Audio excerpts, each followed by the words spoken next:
अनिल अंबानी और उनकी company Reliance communications के खिलाफ सीबीआई ने धोखाधड़ी का एक नया मामला दर्ज किया है।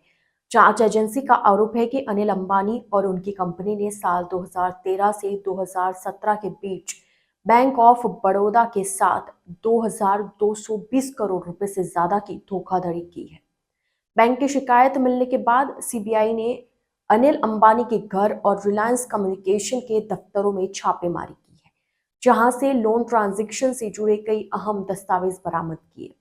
इससे पहले अनिल अंबानी एक अन्य मामले में ईडी के सामने पेश हुए। गुरुवार को जांच एजेंसी ने उनसे करीब 9 घंटे पूछताछ की। वह कल फिर पेश होंगे। सीबीआई के अनुसार बैंक ऑफ बड़ौदा की शिकायत के आधार पर एफआईआर दर्ज की गई है। आरोप है कि रिलायंस कम्युनिकेशंस ने बैंक से लोन लिया, लेकिन उस पैसे का इस्तेमाल तय काम के लिए करने के बजाय अपनी ही दूसरी कंपनियों में फर्जी ट्रांजैक्शन दिखाकर डाइवर्ट किया।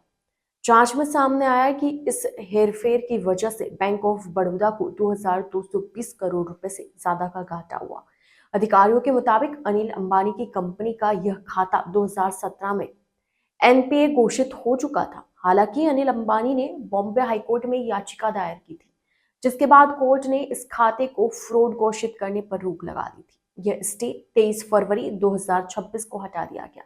स्टे हटते ही बैंक ऑफ बड़ौदा ने शिकायत दर्ज कराई और सीबीआई ने तुरंत एक्शन लेते हुए केस दर्ज कर लिया। 5 जून 2017 को इस खाते को एनपीए घोषित किया गया था, क्योंकि कंपनी लोन चुकाने में नाकाम रही थी। बाद में हुई जांच में पुष्टि हुई कि फंड के साथ हेराफेरी की गई है और यह सब जानबूझकर धोखाधड़ी की नीयत से किया गया। एफआईआर में यह भी कहा गया है कि अनिल अंबानी और उनकी कंपनियों ने एक सोची समझी आपराधिक साजिश के तहत बैंक को नुकसान पहुंचाया और खुद को फायदा देने के लिए पैसों का गबन किया। एसबीआई पहले से ही 11 बैंकों के समूह की अगुवाई कर रहे एसबीआई की शिकायत पर आरकॉम के खिलाफ एक केस दर्ज कर चुकी है। हालांकि बैंक ऑफ बड़ौदा उस ग्रुप का हिस्सा नहीं था। सीबीआई ने साफ किया कि यह बैंक ऑफ बड़ौदा, तत्कालीन विजया बैंक और देना बैंक से लिए गए अलग लोन का मामला है। प्रवर्तन निदेशालय ने रिलायंस ग्रुप के चेयरमैन अनिल अंबानी के मुंबई स्थित बंगले एबोर्ड को अटैच यानी कि जब्त कर लिया है। पीटीआई के अनुसार इसकी कीमत करीब 3716 करोड़ रुपए आंकी गई है। यह कार्रवाई मनी लॉन्ड्रिंग निरोधक के तहत की गई है। मामला उनकी कंपनी रिलायंस कम्युनिकेशंस द्वारा किए गए कथित फ्रॉड से जुड़ा है। अनिल अंबानी पर 40,000 करोड़ रुपए के बैंक फ्रॉड के मामले में अभी जांच चल रही है।